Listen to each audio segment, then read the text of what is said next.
નમસ્કાર મિત્રો, આજના વિડીયોમાં તમારા બધાનું સ્વાગત છે। તમારી સમક્ષ એક નવો વિડીયો લઈને આવ્યો છું જે શિક્ષકોની ભરતીને લઈને છે। મિત્રો, આ ભરતી શૈક્ષણિક તેમજ બિન શૈક્ષણિક સ્ટાફ માટેની છે, જેની ઓફિશિયલ જાહેરાત છે। મિત્રો, જગ્યાઓની વાત કરીએ તો 55+ જગ્યાઓ છે। આ ભરતીમાં કોઈ પણ જાતની પરીક્ષા લેવામાં નહીં આવે, ઓપન ઇન્ટરવ્યુના આધારે તમારું જોબનું સિલેક્શન થશે। મિત્રો, લાયકાતની વાત કરીએ તો BA, MA તેમજ બીજી કેટલીક લાયકાતો જરૂરી છે। સ્ટેપ બાય સ્ટેપ સંપૂર્ણ માહિતી આ વિડીયોમાં જોઈ લેશો, તો વિડીયો સંપૂર્ણ જોજો અને વિડીયો તમને સારો લાગે તો વિડીયોને એક લાઇક અને ભરતીને લગતી કોઈ પણ માહિતી મેળવવા માટે ચેનલને અવશ્ય સબસ્ક્રાઇબ કરજો। તો ચલો મિત્રો, આપણે વિડીયો શરૂ કરીએ। મિત્રો, તમે અહીંયા જોઈ શકો છો કે અહીંયા શૈક્ષણિક સ્ટાફ તેમજ બિન શૈક્ષણિક સ્ટાફની ભરતીની જાહેરાત કરવામાં આવેલી છે। મિત્રો, આ એક ઓફિશિયલ જાહેરાત છે જે આપણે મિત્રો સ્ટેપ બાય સ્ટેપ જોઈશું। તો મિત્રો, અહીંયા તમે જોઈ શકો છો કે શૈક્ષણિક સ્ટાફ ભરતી વર્ષ 2026-27 માટે અહીંયા નીચે ક્રમ, વિષય, સંખ્યા અને લાયકાત આપેલી છે। તો મિત્રો, સૌપ્રથમ આપણે એજ્યુકેશનલ સુપરવાઇઝર ગણિત વિષય માટેની 2 જગ્યાઓ છે,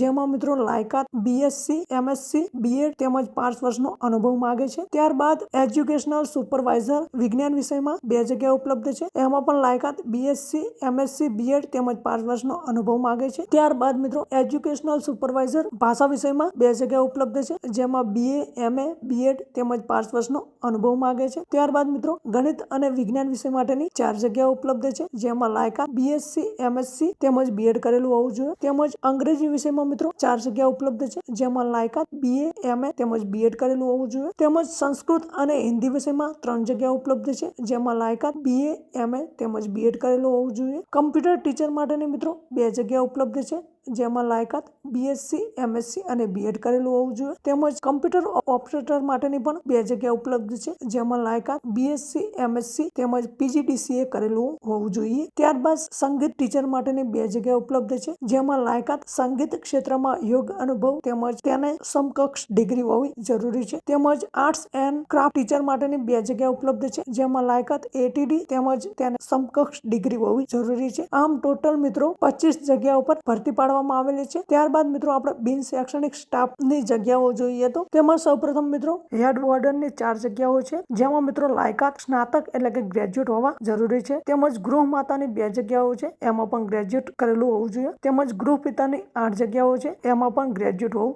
જરૂરી છે। તેમજ ડિસિપ્લિન ઓફિસર માટેની 2 જગ્યા ઉપલબ્ધ છે, જેમાં લાયકાત રિટાયર આર્મી ઓફિસર હોવા જરૂરી છે। તેમજ શૈક્ષણિક ક્લાર્ક માટેની 2 જગ્યાઓ ઉપલબ્ધ છે, જેમાં લાયકાત સ્નાતક તેમજ શાળાને લગતા ક્લેરિકલ કામોનો અનુભવ હોવો જોઈએ 3 વર્ષનો, તેમજ રિટાયર્ડ શિક્ષક હોવા જરૂરી છે। ત્યારબાદ સેવક અને સ્પીકર માટેની 4 જગ્યા ઉપલબ્ધ છે, જેમાં લાયકાત તેમાં કોઈ પણ જાતની લાયકાતની આવશ્યકતા નથી। તેમજ HR માટેની 2 જગ્યા ઉપલબ્ધ છે, જેમાં લાયકાત MBA તેમજ 3 વર્ષનો અનુભવ જરૂરી છે। ત્યારબાદ એકાઉન્ટન્ટ માટેની 2 જગ્યા ઉપલબ્ધ છે, જેમાં લાયકાત ટેલી તેમજ એકાઉન્ટન્ટનો 2 વર્ષનો અનુભવ જરૂરી છે। તેમજ સિક્યુરિટી ગાર્ડ માટેની 2 જગ્યા ઉપલબ્ધ છે, જેમાં કોઈ પણ જાતની લાયકાતની જરૂર નથી। ત્યારબાદ મેડિકલ ઓફિસર માટેની 2 જગ્યા ઉપલબ્ધ છે, જેમાં લાયકાત ANM, GNM તેમજ નર્સિંગ કરેલું હોવું જરૂરી છે। આમ બિન શૈક્ષણિક સ્ટાફ માટેની 30 જેટલી જગ્યાઓ પર મિત્રો ભરતી પાડવામાં આવેલી છે। ત્યારબાદ મિત્રો નીચે જોઈએ તો મિત્રો ઇન્ટરવ્યુના સ્થળની વાત કરીએ તો એટલે કે સરનામાની વાત કરીએ તો બીજો માળ, ટુવા એન્જિનિયરિંગ કોલેજ, ટુવા, તાલુકો ગોધરા, જિલ્લો પંચમહાલ। મિત્રો આ એમનો ઓફિશિયલ એડ્રેસ છે। આ એડ્રેસ પર તમારે જવાનું રહેશે અથવા તો અરજી કરવાની રહેશે। મિત્રો ઇન્ટરવ્યુના તારીખની વાત કરીએ તો 9/8/2026 છે અને રવિવાર। ઇન્ટરવ્યુના સમયની વાત કરીએ તો 9 થી 1 ઇન્ટરવ્યુ રહેશે। અહીંયા મિત્રો સંપર્ક નંબર આપેલો છે, એના પર કોલ કરીને તમે મિત્રો વધુ માહિતી મેળવી શકો છો। તેમજ મિત્રો અહીંયા નોંધ કરીને લખ્યું છે કે ઉપરોક્ત ઇન્ટરવ્યુ સમય દરમિયાન હાજર રહી શકાય ન હોય તો તેવા ઉમેદવારો શાળા સમયે રૂબરૂ મુલાકાત લઈ શકશે। જે ઉમેદવાર મિત્રો ઇન્ટરવ્યુના સમયમાં હાજર ના રહી શક્યા હોય એવા ઉમેદવાર મિત્રો શાળાએ રૂબરૂ જઈ શકે છે। તેમજ મિત્રો અહીંયા લોકેશન માટેનો બારકોડ સ્કેન આપેલો છે, એ સ્કેન કરીને મિત્રો તમે ઓનલાઈન લોકેશન મેળવી શકો છો। તેમજ મિત્રો આ જાહેરાત Gyan Shakti tribal residential school of excellence Kakanpur દ્વારા આ ભરતીની જાહેરાત કરવામાં આવેલી છે, જેનું મેનેજ ગુજરાત બાલ વિકાસ મંડળ દ્વારા કરવામાં આવે છે। તો મિત્રો આ હતો આજનો આપણો વિડીયો તમને સારો લાગ્યો હોય તો વિડીયોને એક લાઇક અને ભરતીને લગતી કોઈ પણ માહિતી મેળવવા માટે ચેનલને અવશ્ય સબસ્ક્રાઇબ કરજો। તો મળીએ નવા વિડીયોમાં મિત્રો, ધન્યવાદ।